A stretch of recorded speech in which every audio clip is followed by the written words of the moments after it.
Hello, everyone. This is Jim Hughes with AFIO Now. We are a program of recorded presentations with former U.S. intelligence officers and the academics and scholars who write and teach about them. Today, we have a very interesting program. To help me co-host today's program, I want to introduce someone very special. She is the newest member of the AFIO staff, and she's actually been working very, very hard behind the scenes ever since we began the AFIO Now program. But today I'm going to be able to pull her on camera so that you can see and hear from her. Her name is Renee Priess. She is a former CIA officer. She comes from a family of CIA officers who have been serving the nation for many, many years. And she's been instrumental in helping us design and implement the AFIO Now program, as well as our forays into social media with our Twitter and LinkedIn accounts, and most recently, a podcast series as well. Please welcome Renee Priess. Thank you, Jim. So today's episode is going to be a little bit different from our previous episodes in that we are really going to be focusing on our student viewers. And we're going to be giving them some advice and insight on how to look at a career in intelligence. So joining me today, we have Dr. Eddie Meany. He is the Executive Director and Associate Professor of Strategic and Security Studies at the University of North Georgia. Eddie, thank you for being with us and for providing some insight and advice to our student viewers who are considering a career in intelligence. So to start off, if you could tell us a bit about your background and how you ended up at the University of North Georgia. Sure. Thank you very much for the invitation, Renee and Jim. So I was born in Cape Town, South Africa, where I spent my first 28 years. During that time, you may recall South Africa was involved in the Angolan War. We had conscription going on, military conscription. So I was deployed 4 times in the Angolan War. And after that, I read law at university. And then I joined our State Department, our Department of Foreign Affairs, where my first posting was to Washington, D.C. And my responsibility there was liaising with the U.S. Congress, the State Department, a number of NGOs, the Organization of American States, IMF, and the World Bank. Thereafter, I was appointed as Chief of Staff to our Secretary of State, that was Minister Botha, from 92 to 94. And thereafter, I was appointed Deputy Ambassador for South Africa to Switzerland, representing the new South African government under the leadership of President Mandela. So that was from 94 to 98. Thereafter, I found my way to the United States. I retooled myself as an SAP functional consultant. This is the German software, enterprise resource planning software. And within that industry, I kind of gravitated towards my core skill set, which is public relations, media liaison, and decided to once again complete my academic training. I concluded a PhD in international conflict management at Kennesaw State University, which is just north of Atlanta. Upon completion, I applied for a position at the University of North Georgia. Initially, I was the Associate Vice President for Economic Development and Community Engagement. And then we introduced at the university a brand new interdisciplinary degree program called Strategic and Security Studies. And so I was invited to apply for the executive director position to lead this new interdisciplinary degree program. I believe my background dovetailed very nicely with the mission and objectives of this interdisciplinary degree program, Strategic and Security Studies, because of my exposure to, being in a combat zone, having studied law and completed my studies in international conflict management, being a former diplomat. I think all of that dovetailed very nicely. It lends itself to the interdisciplinary nature of the program. So why the stress on the interdisciplinary nature is because we as a nation face multidisciplinary, multifaceted threats to our national security interests. And we are interested in graduating students who can think out of the box across disciplines. And in addition to their formal studies, they also have to complete a study abroad / international internship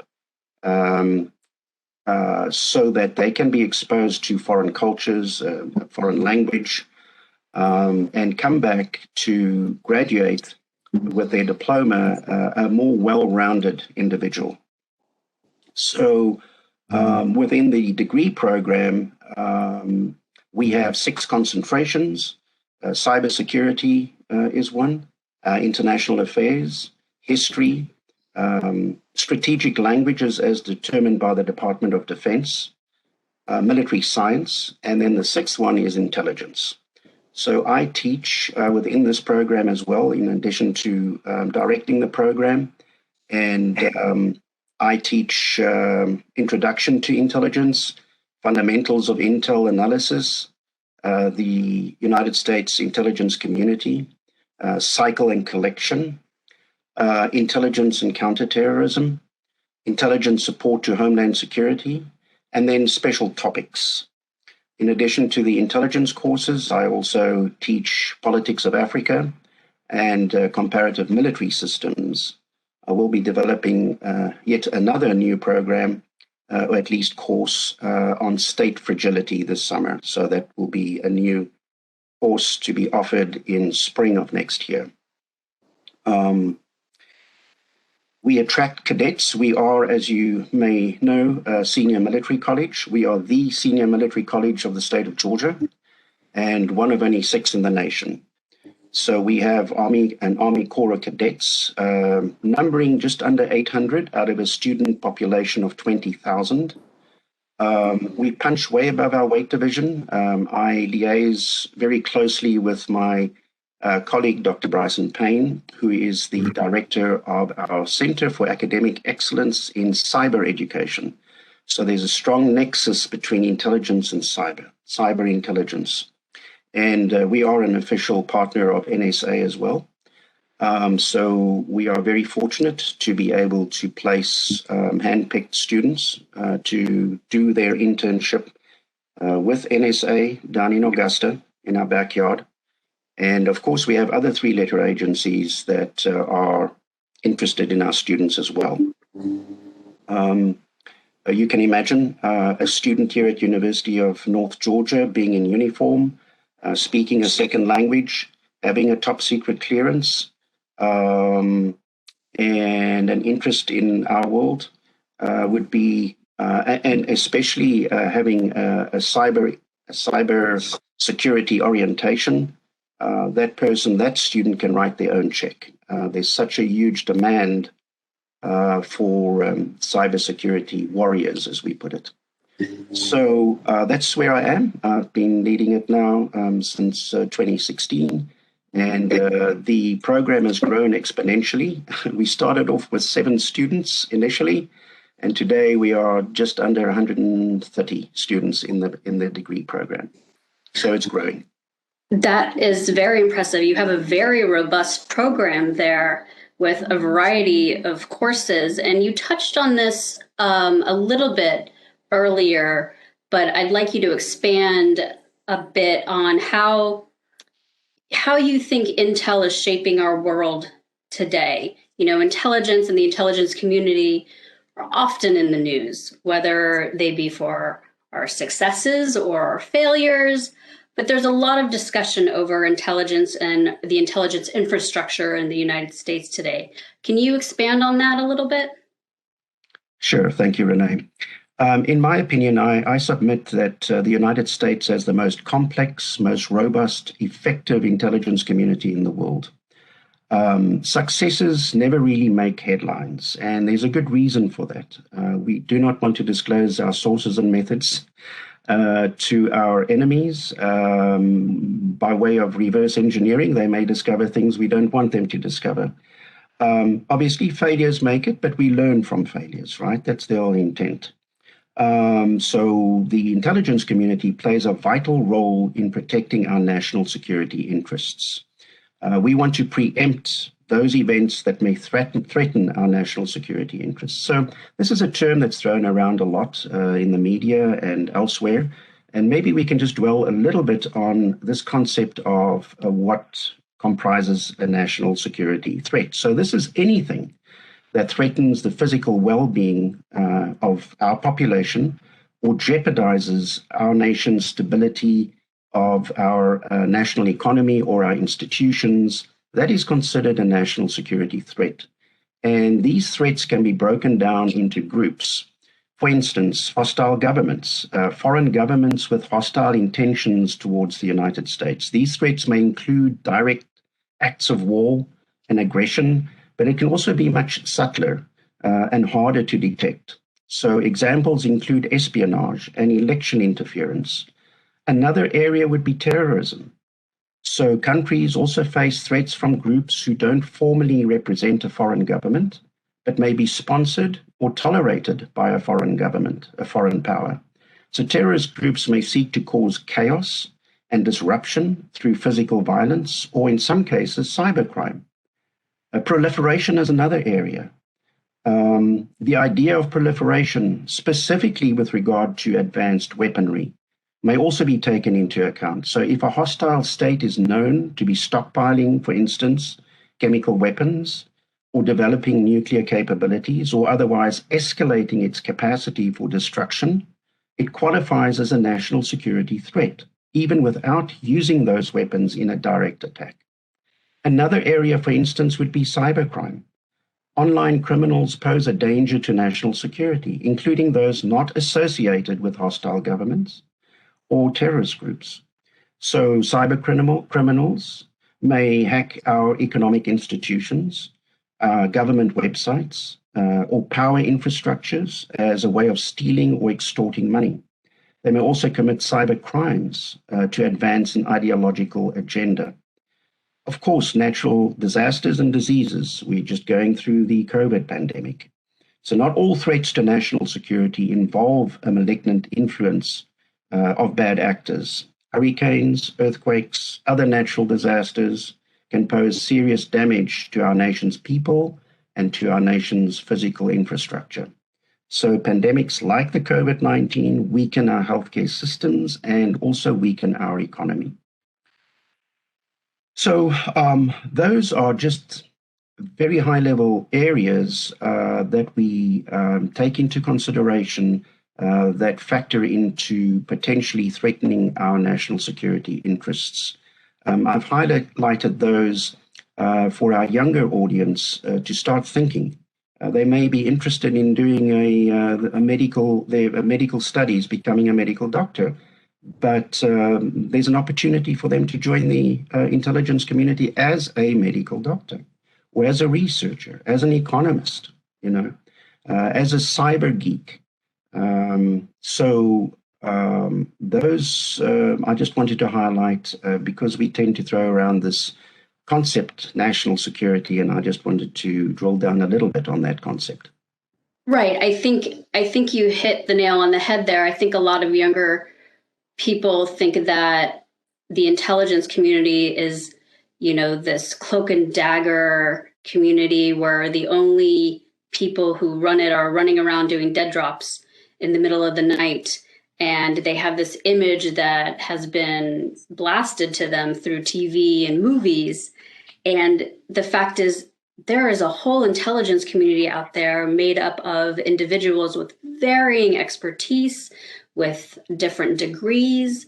It's not just comprised of CIA officers or military intelligence officers. Like you said, there's a lot of interest and a lot of need for people with unique experiences and unique expertise, such as medical and cyber, hackers. What are a couple of other skill sets or career paths do you see as being necessary for our intelligence infrastructure to be more robust? Yes.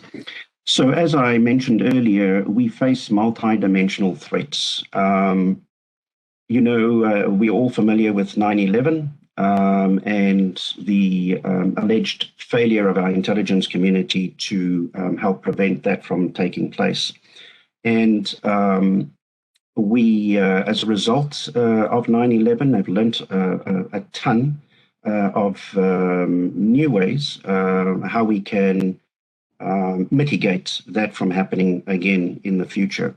And so prior to 9/11, within our intelligence community, the different agencies, now numbering, depending on which definitions we would like to use, but now comprising 18 organizations that make up the United States intelligence community, with the latest one being Space Force. Prior to 9/11, these agencies were working in silos, as it were, and exchanging information and intelligence with each other on a need-to-know basis. Since 9/11, in hindsight, we've shifted from a need to know to a need to share, and even that's morphed into an obligation to share intelligence amongst the different agencies.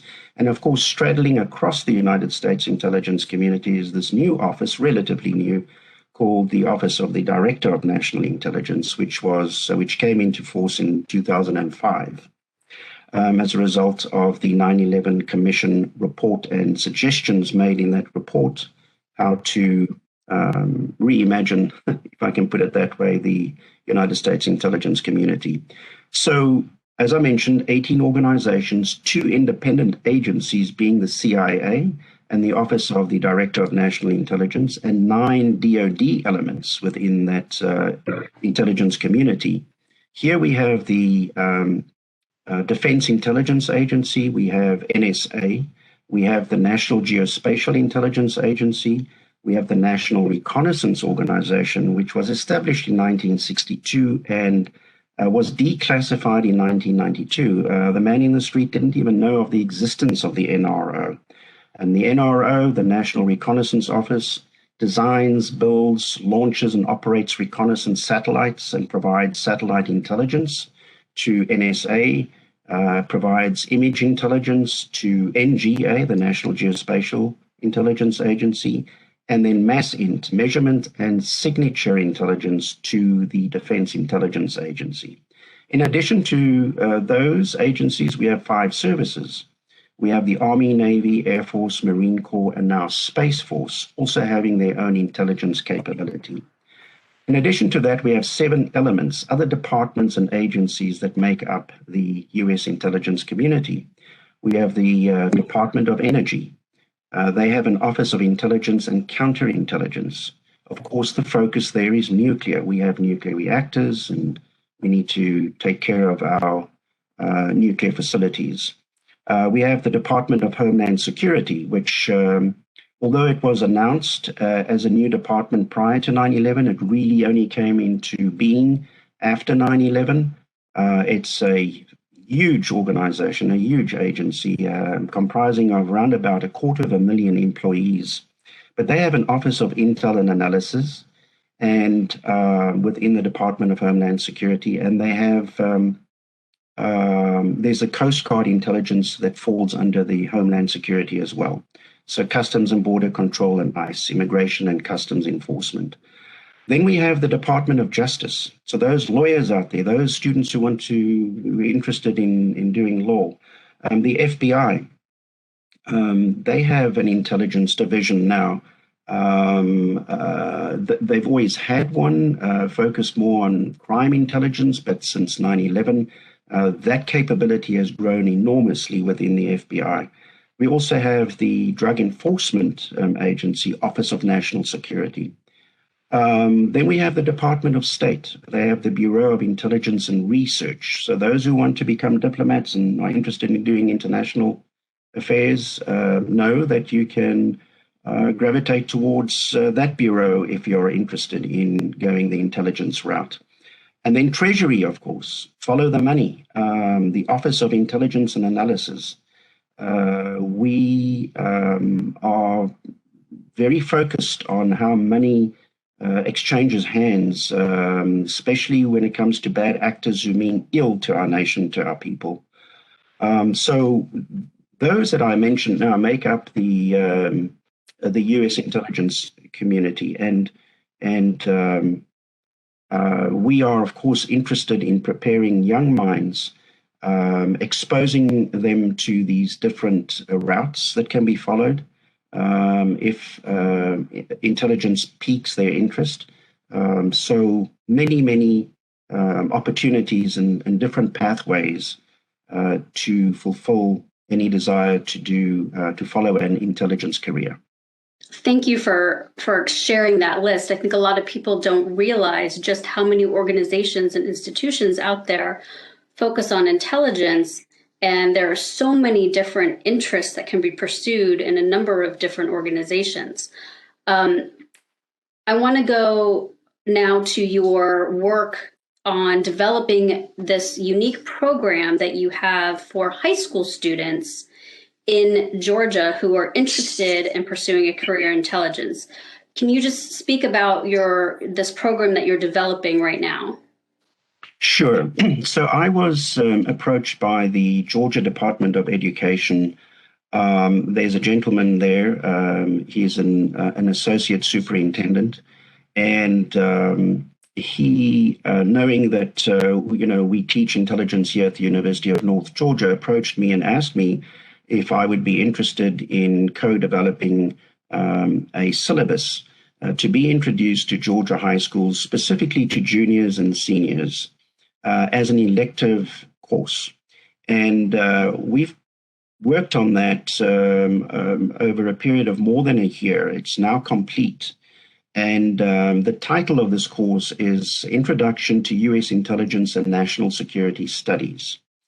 And I'd like to go over the main areas that we cover within this course. I think this would be of interest to our younger viewers and to the teachers who ultimately will be teaching this course at their high school. Again, this is an elective.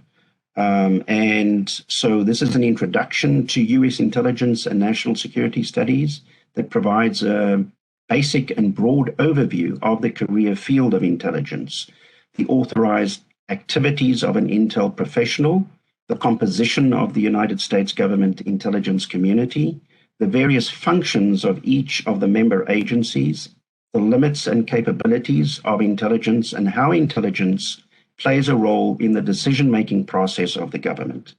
The course is also designed to apply critical analysis to the field of intelligence. We have 7 themes that we cover. The first theme is where we examine the development of the field of U.S. intelligence.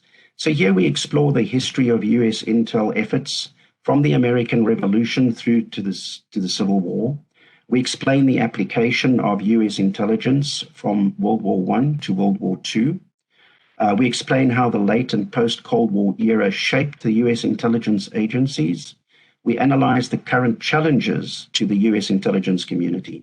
For example, social media and information warfare. So that would be our first theme. The second theme describes the basic roles and functions of the intelligence field. Here we define intelligence as the process of collection and analysis of information gathered within or outside the United States that involves threats to our nation, its people, property, or interests. We also explain the purpose and uses of the intelligence for the United States government. We describe various career paths for a person entering the intelligence field, for example, analytical, operational, technical. We explain the security clearance process, including barriers to acquiring various types of security clearances. And we also describe levels of vulnerability of intelligence security. So that covers our second theme. The third theme, there we explore the different types of intelligence, collection methods, and information sharing. So we identify the 6 basic intelligence sources and methods of collection and explain their uses. For instance, signals intelligence, also known as communications intelligence, imagery intelligence, measurement and signature intelligence, human source intelligence, open source intelligence, geospatial intelligence.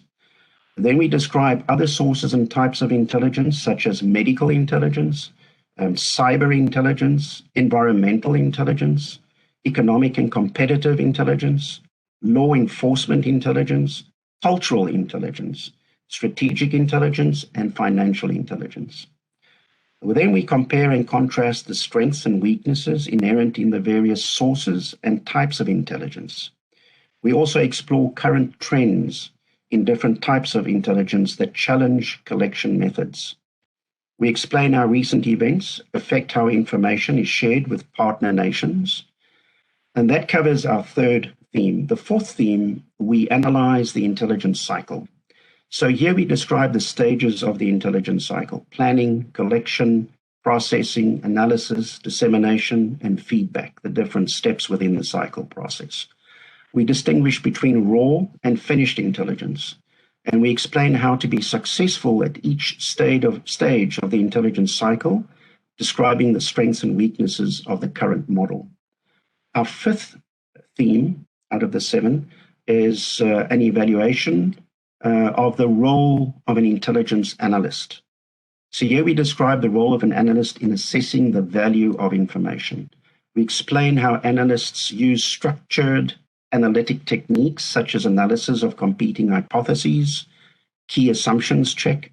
We describe the authorized activities, military, civilian, international, domestic, of each of the federal agencies comprising the intelligence community. And then we explain the purposes and processes for sharing information between the United States intelligence agencies.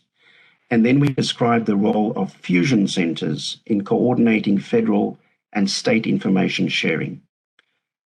Our penultimate theme is to analyze the ethical, moral, and legal considerations of intelligence. We describe how ethical standards and moral dilemmas challenge intel analysts as they relate to secrecy, as they relate to war and peace, ends versus means, the nature of the opponent, and national interest. We explain how changes over time in societal ethics and morality, both domestic and foreign, affect intelligence officers. We also explain how intelligence professionals relate ethical and moral issues to collection and covert action. And we describe the legal constraints and challenges to the collection of intel domestically and abroad. And then our final theme that we cover in this course is to compare and contrast the roles and missions of the US federal agencies comprising the intelligence community, the US intelligence community. So we identify all the US federal agencies which make up the US intelligence community, including their functions and area of focus. We describe the role of the Director of National Intelligence in coordinating information sharing between agencies. And then finally, we explain the role of Congress as an oversight body to the US intelligence community. So that, in a nutshell, is what our new course, which has now been completed. It's been approved by the Georgia Department of Education to be introduced to high schools in the state of Georgia beginning in the fall. And we've already, I'm aware of 3 high schools that are very interested, that have already approached me for material, in addition to the material that's out there on the Georgia Department of Education's website, for more supplementary material for the students that are interested in taking this as an elective course. And again, focused on juniors and seniors at high school. That sounds like an amazing course. I wish I had something like that I could have taken as an elective when I was in high school. And I really hope that that program expands and in other communities and other school systems beyond Georgia. I think it would be very effective. So for those students who don't live in Georgia or, have any opportunity to take an elective like that, what would you suggest that high school students start thinking about, start doing in order to prepare for maybe entering a college program that has an intelligence studies program? What can they be doing, thinking about to prepare? Yes, a very important question, Renee. So certainly one area, whether they are interested or not, or thinking of becoming interested in following an intelligence career path, behavior, personal behavior and fiscal discipline, and social media behavior especially. This needs to receive a lot of attention from these juniors and seniors at high school that think they would like to pursue a career in intelligence. Of course, background checks need to be done for anyone that applies to join the intelligence community. Security classifications are issued based on the weight of the applicant. And of course, going into the background and behavior and connections and friends that they have made, and just their general behavior is of paramount importance to those that within the intelligence community that do the background checks. We have too many incidences in our recent past. Two names that come to mind immediately is Robert Hanssen and Ulrich Ames. Hanssen being a former FBI agent, and of course Ulrich Ames, CIA, and both of these gentlemen became double agents and spied for the Russians against us, and we didn't know about that for many years. In the case of Robert Hanssen, he spied for the Russians for 22 years, from 1985 to 2001, committing espionage against us. We don't want this to happen again. And so thorough background checks are done. Profile analysis are made of these applicants that are applying to join the intelligence community. In the case of Ulrich Ames, being a former CIA officer, he spied for 11 years, from 1985 to 1994. So I guess that's 9 years, also committing espionage against our nation. Both these gentlemen had behavior traits that could have been picked up. Hindsight's always 2020, that could have been picked up earlier to mitigate the damage that they caused to our nation. So getting back to these young high school students, juniors and seniors, you need to watch how you spend your money. Don't become spendthrifts. Watch your personal behavior. I would strongly encourage not to dabble in alcohol and drug use. Illegal drug use is an absolute no-no. Watch what you post on social media. So be responsible in how you behave. And put that thinking cap on, that intelligence thinking cap. If you're interested in joining the intelligence community, then start behaving like an intelligence agent. Those are three areas that immediately come to mind, Renee, that high school students should start thinking about as they contemplate a career in the intelligence community. I think you make a very good point about social media. When we were all going through this process and applying, and we were sitting in that polygraph chair or talking to those background investigators, social media wasn't a thing. We didn't have to worry about what we posted out in the world 5-10 years ago, but these kids need to start thinking about, oh, maybe I shouldn't post that if, somebody's going to be asking me about that later. It's a completely different world now where you put a picture out there and it's out there for the world to see. And I think it's never too early to start thinking about what you may have to answer for a little bit later to those background investigators who may be coming around and knocking at your door. So one last question I'd like to ask you before we wrap up here. So for kids thinking about college kids and graduate students looking at programs that are out there, what advice do you have for them in choosing the right university? Right. So, Renee, that's a very personal choice. Obviously, I'm partial. Our degree program here at the University of North Georgia, I would like to see Georgia high school students strongly consider the University of North Georgia, and in particular the Strategic and Security Studies degree program.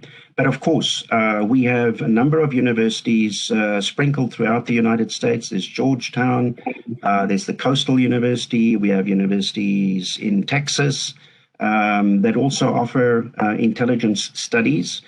We are going to most definitely develop a master's degree program, most likely in intelligence studies here at the University of North Georgia. A strong push for that. To my knowledge, the universities that offer intelligence education are all top-notch. And it's a matter of personal choice, of course, expense. One's got to look at the financing as well.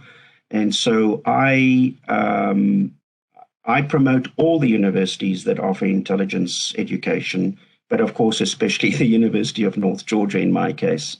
We are very fortunate, being a senior military college, to have an advisory board consisting of retired military generals. We have produced over 50 generals from the University of North Georgia since 1873, when it was founded. So as I said earlier today, we punch way above our weight division, and we are most definitely on the radar of three-letter agencies as being known for producing top quality graduates from our university. Great.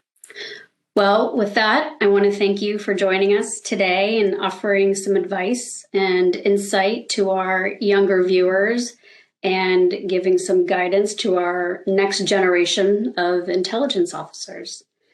Jim, I'll toss it back to you. Well, this has been a fascinating and very informative program.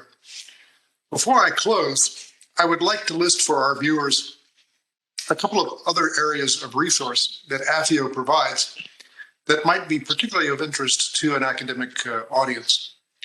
First of all, we produce a booklet that we call Intelligence as a Career that's available both hard copy and soft copy. It's kind of a primer on the U.S. intelligence community. Also, we have a very large and instructive almost encyclopedia called A Guide to the Study of Intelligence, which is about 80 articles written by 50-odd former intelligence officers on a whole variety of topics. That's also available soft copy. This program of recordings that we call AFIO Now has been in existence since the fall, and many of these interviews have now been posted on the public side of YouTube. And more recently, we have begun creating podcasts from these video programs as well, which are available on about a half a dozen podcast platforms. And finally, AFIO has created accounts with both LinkedIn and Twitter for different audiences to follow us and to follow the U.S. intelligence community. So I would like to thank Dr. Eddie Meany and Renee Priest for a great program. I'm sure our audiences will really enjoy it, especially the younger ones.